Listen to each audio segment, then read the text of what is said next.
નમસ્કાર મિત્રો, learning જીકેની YouTube ચેનલમાં આપ સૌ મિત્રોનું સ્વાગત છે. આજે 9 ડિસેમ્બર આજના દિન વિશેષમાં વાત કરીએ તો ભ્રષ્ટાચાર નાબૂદી દિવસ. દર વર્ષે 9 ડિસેમ્બરના રોજ આંતરરાષ્ટ્રીય ભ્રષ્ટાચાર નાબૂદી દિવસ તરીકે ઉજવવામાં આવે છે. તેનો મુખ્ય ઉદ્દેશ્ય ભ્રષ્ટાચાર અટકાવવાનો તેમજ સમાજમાં જાગૃતિ લાવવા માટેનો છે.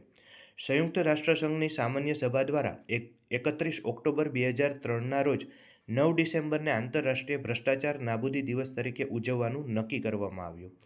ભારત સરકાર દ્વારા ભ્રષ્ટાચાર નાબૂદ કરવા વિવિધ યોજનાઓ જાહેર કરવામાં આવેલી છે. 30 ઓક્ટોબરથી 5 નવેમ્બર ગયા વર્ષે રાષ્ટ્રીય સતર્કતા જાગૃત સપ્તાહ ઉજવવામાં આવેલું, જેની થીમ હતી say no the corruption coming to the nations. Gujarat સરકાર દ્વારા ભ્રષ્ટાચાર નાબૂદ કરવા રાજ્ય કક્ષાએ લાંચ રૂશ્વત વિરોધ બ્યુરો એસીબીની સ્થાપના કરવામાં આવેલી છે.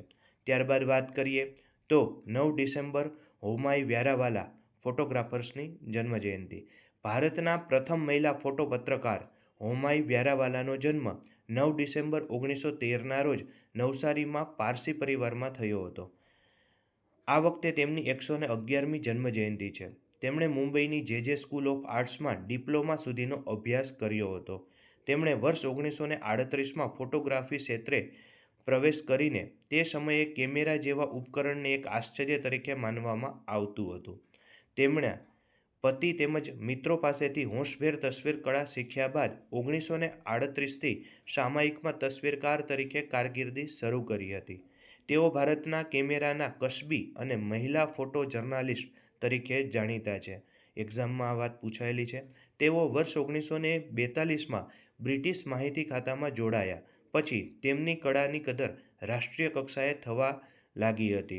સ્વતંત્રતા બાદ ભારતનું પ્રથમ ધ્વજવંદન, લોર્ડ માઉન્ટબેટનની ભારતમાંથી વિદાય તેમજ હિંદ છોડો આંદોલન વખતે મહાત્મા ગાંધીનું ચિત્ર વગેરે ફોટોગ્રાફ્સ તેમણે પાડ્યા હતા.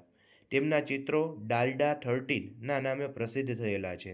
તેમનું અવસાન 15 જાન્યુઆરી 2012 વડોદરા ખાતે થયું હતું.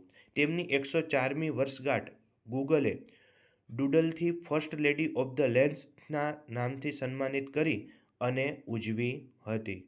ફરી મળીશું નવા દિન વિશેષ સાથે. અસ્તુ. જય હિન્દ, જય ભારત.